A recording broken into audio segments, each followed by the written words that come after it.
Ada sahabat yang berkata, "Wahai Rasulullah, beritahukan kepada kami ciri-ciri mereka." Beliau bersabda, "Mereka adalah orang-orang yang saling mencintai karena Allah, duduk bersama karena Allah, dan saling mengunjungi karena Allah." Jadi luar biasa. Allah akan memberlakukan ya orang yang memang betul-betul dalam bersosial dalam hal ini, yaitu ya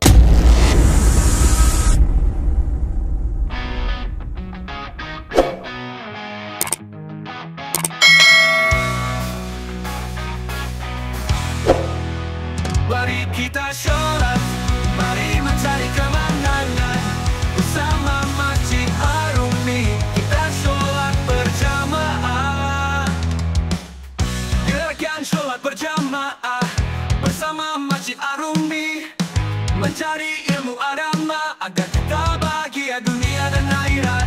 Ayo kita sholat berjamaah, taruhkan dinginnya bagi untuk sholat berjamaah, mencari ridwan untuk menuju surganya.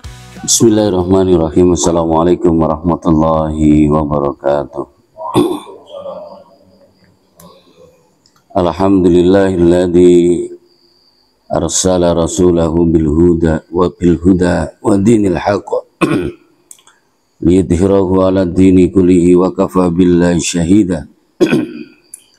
Asyhadu an la ilaha illallah wahdahu la syarika lah wa asyhadu anna Muhammadan abduhu wa rasuluh. Amma ba'du.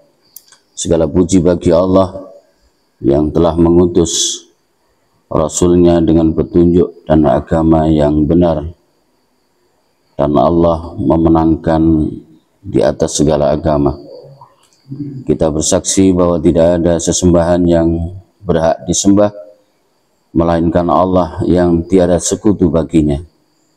Berikrar, bersaksi, bersyahadat, serta mengisahkannya. Dan kita bersaksi bahwa Muhammad adalah hamba dan utusannya. Semoga Allah memberikan salawat kepada beliau dan keluarganya serta memberikan salam yang lebih. Salat jamaah subuh yang dimuliakan oleh Allah. Alhamdulillahirrabbilalamin. Di kesempatan yang berbahagia ini Allah bangunkan kita, Allah hidupkan kita. Setelah sejenak Allah matikan kita dalam istirahatnya. Kita berselawat kepada Nabi kita, Nabi Muhammad SAW. Semoga kita termasuk hamba umatnya yang nanti kelak mendapatkan syafaatnya. Di kesempatan yang berbahagia ini kita akan melanjutkan sebuah tema yang luar biasa, yaitu adab berkawan di jalan Allah, mencintai dan membenci karenanya. Sekilas materi yang sebelumnya, bahwa Allah telah Nabi Muhammad, Nabi kita, memberi contoh yang luar biasa, yaitu saat melakukan hijrah dari Makkah ke Madinah, dan pada saat sesampai di Madinah ada 3 hal yang dilakukan oleh Rasulullah. Yang pertama adalah membangun masjid, yang kedua adalah mempersatukan, mempersaudarakan antara kaum Muhajirin dan kaum Ansorin, dan yang ketiga adalah membuat perjanjian dengan orang-orang saat itu, orang-orang Nasrani, orang-orang Yahudi, dan orang-orang kafir. Dan di kesempatan yang berbahagia ini kita akan lanjutkan, yaitu untuk materi ini saya sampaikan sebuah sabda Rasulullah SAW. Al-mu'minu ilfun ma'luf wala khaira fi man la lafu wala yu'laf. Orang mukmin itu teman akrab yang diakrabi. Tidak ada kebaikan pada diri orang yang tidak akrab dan tidak pula diakrabi. Begitu pula sabdanya Rasulullah SAW, sesungguhnya di sekitar As ada mimbar-mimbar dari cahaya. Padanya terdapat sekelompok orang berpakaian cahaya dan berwajah cahaya. Padanya terdapat sekelompok orang yang berpakaian cahaya, sekali lagi, dan berwajah cahaya. Mereka bukanlah para nabi, bukan pula para syahid, yaitu orang-orang yang meninggal dalam peperangan, bukan. Justru para nabi dan para syahid merasa iri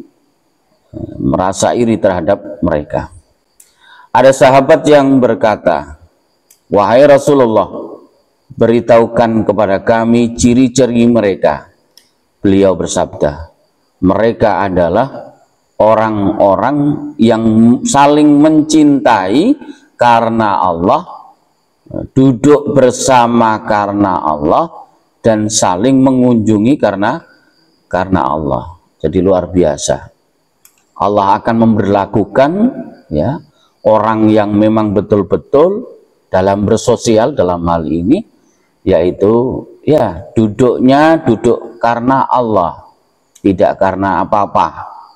Bahkan mungkin bukan karena ingin menggunjing, ingin menggibah, bukan. Tapi karena duduknya berbicara tentang keakraban, menjalin sebuah persaudaraan. Itu juga saling mengunjungi karena Allah. Demikian pula sabdanya, sesungguhnya Allah Ta'ala berfirman, cintaku terwujud bagi orang-orang yang saling mengunjungi karenaku, dan cintaku terwujud bagi orang-orang yang saling membela karenaku. Ini luar biasa. Jadi ternyata silaturahmi itu ya posisinya itu di mata Allah dan Rasulnya itu luar biasa. Cuman sekarang ini berkunjung dengan sesama itu kayaknya kayaknya sudah terwakili dengan WA gitu aja ya. Ingat bahwa mengunjungi di sini ini mengunjungi secara zahir gitu ya, secara nyata. Cuman memang sekali lagi ya pada saat ada kendala melalui WA, melalui telepon, itu juga salah satunya upaya untuk mendekatkan diri dengan sesama gitu ya. Begitu pula sabdanya, ada 7 orang yang akan dinaungi Allah dalam naungannya pada hari ketika tidak ada naungan selain naungannya, yaitu pada saat kita dibangkitkan dari alam kubur, lalu dikumpulkan di padang mahsyar, gitu ya, matahari yang sangat dekat dengan manusia, ya, yang panasnya luar biasa, yang di situ sampai ada yang berenang dengan keringatnya sendiri, gitu ya. Dan Allah akan menaungi, ya, memayungi, membuat tidak kepanasan, yaitu ada 7 golongan. 7 golongan itu adalah, yang pertama pemimpin yang adil, yang kedua adalah pemuda yang tumbuh besar dalam ibadah kepada Allah.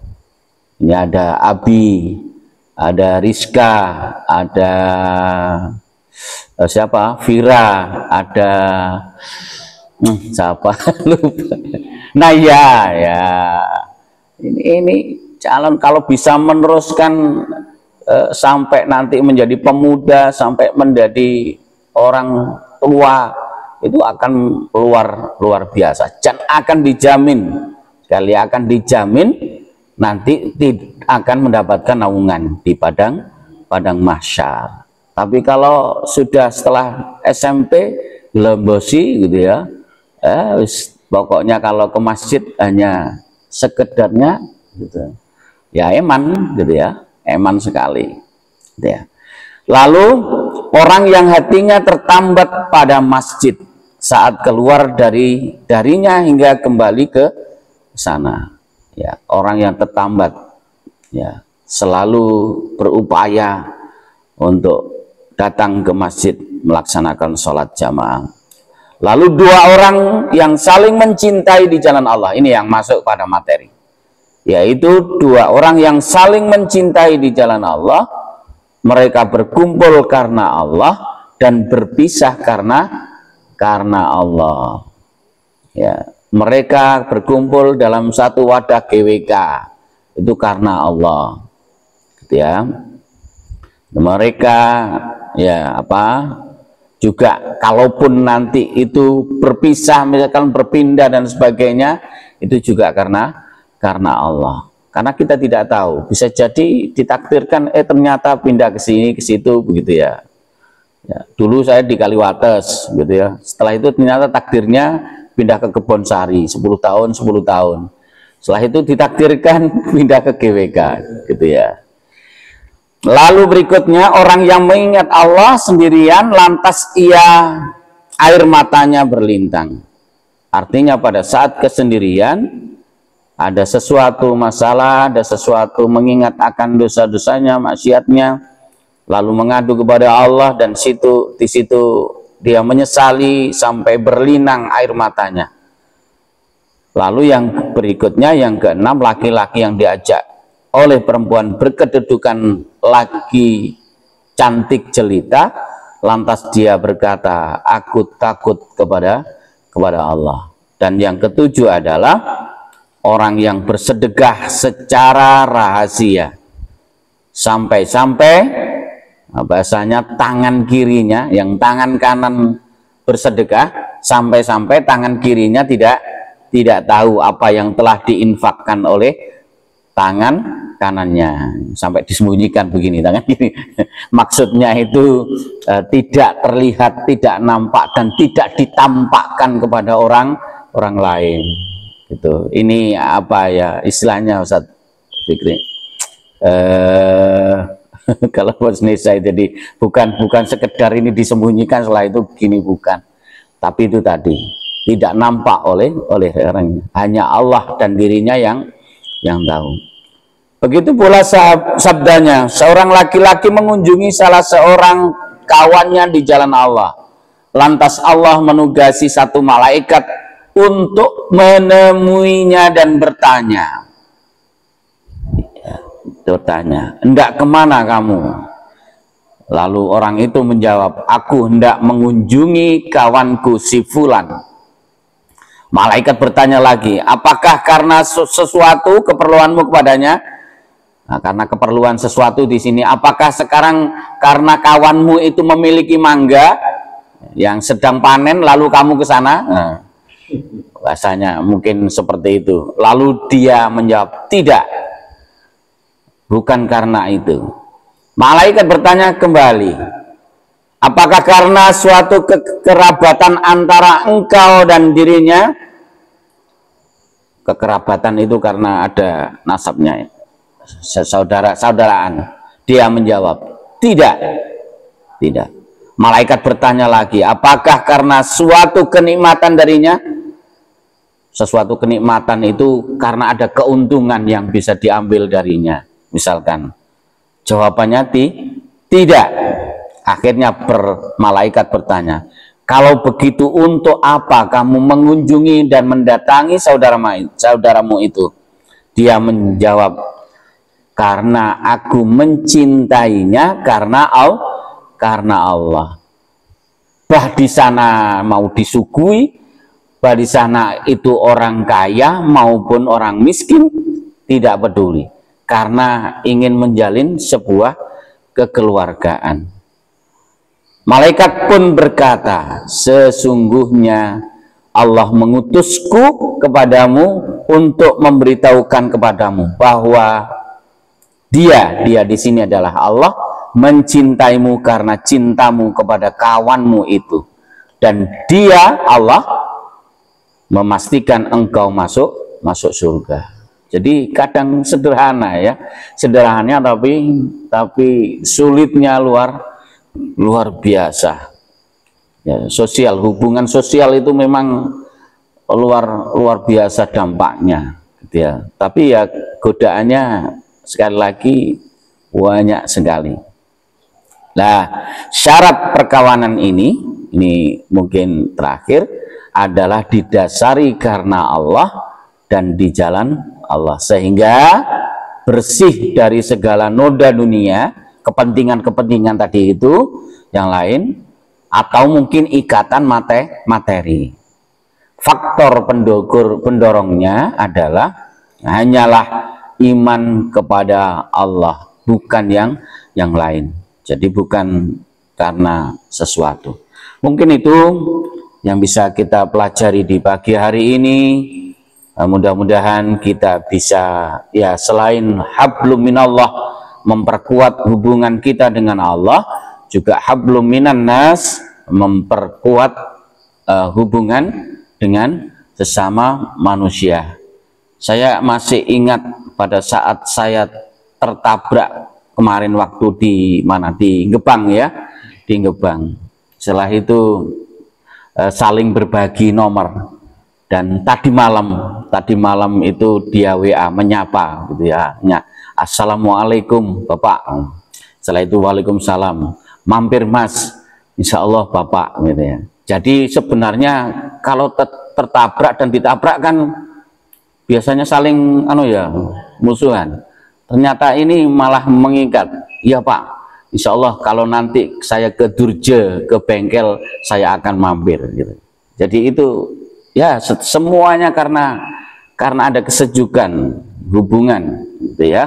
Dan mudah-mudahan pekan depan kita akan mempelajari adab-adab berkawan, sehingga memperkuat bagaimana kita menjalin hubungan kekeluargaan sesama manusia. Kita akhiri dengan membaca hamdalah, alhamdulillahirabbil alamin, subhanakallahumma bihamdika, asyhadu an la ilaha illa anta, astaghfiruka wa atubu ilaik. Wassalamualaikum warahmatullahi wabarakatuh.